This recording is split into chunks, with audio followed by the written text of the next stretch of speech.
नमस्कार, मी आहे आपला मित्र डॉक्टर आंबेजोगाईकर आणि आपण पाहत आहात अग्निबाण लाईव्ह न्यूज चॅनल।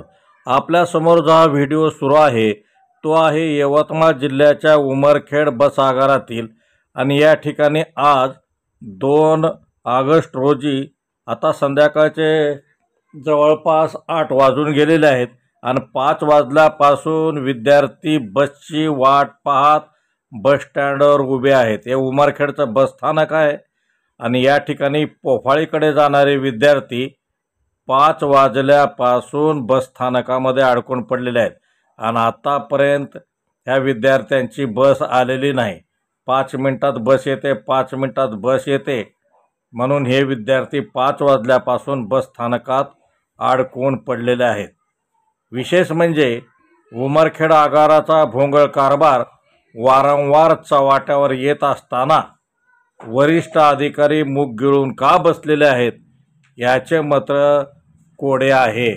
याकडे वरिष्ठ अधिकाऱ्यांनी लक्ष देऊन उमरखेड आगाराचा कारभार सुधारावा अशी मागणी होत आहे। त्यात रोजच कोणत्या ना कोणत्या गावच्या विद्यार्थ्यांना बस नसल्यामुळे असा दिरंगाईचा सामना करावा लागत आहे। किती वाजतापासून तुम्ही येता? 5 वाजता। आणि डेली गाडी असते रोज?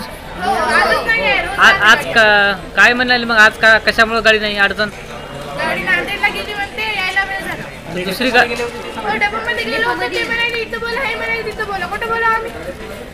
विद्यार्थ्याला विडावडीची उत्तर देणं चुकीचं आहे ना। ते म्हणले 5 मिनिटाने 10 मिनिटाने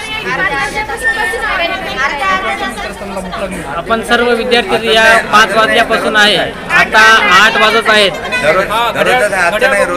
सरपंच साहेब, आपण काय म्हणू शकता या विषयावर?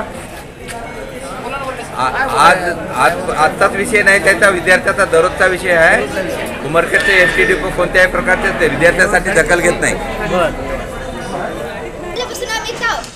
सकाळी नाही रे, संध्याकाळी 5 वाजल्यापासून 10 मिनिटाला आले, 5 मिनिटाला आली, फुलावर आली, अर्धा तासाला आम्हाला बेजारी करे। डिपो मध्ये गेलो, 10 मिनिटात गाडी आहे, 10 मिनिटात गाडी आहे अशी म्हणाली। 10 मिनिटात गाडी असं म्हणाले तो। 10 मिनिटात गाडी आहे, आता 8 वाजले तरी अजून गाडी लागलेली नाही। आपण काही जेवले का? तुम्ही सगळे जेवले काही? आम्हाला पुन्हा हे करत येतं, जेवण केले नाही, जेवण केलं आणि आम्हाला काय झालं तर जबाबदार कोण राहणार आहे आम्हाला सांगा, जिम्मेदार।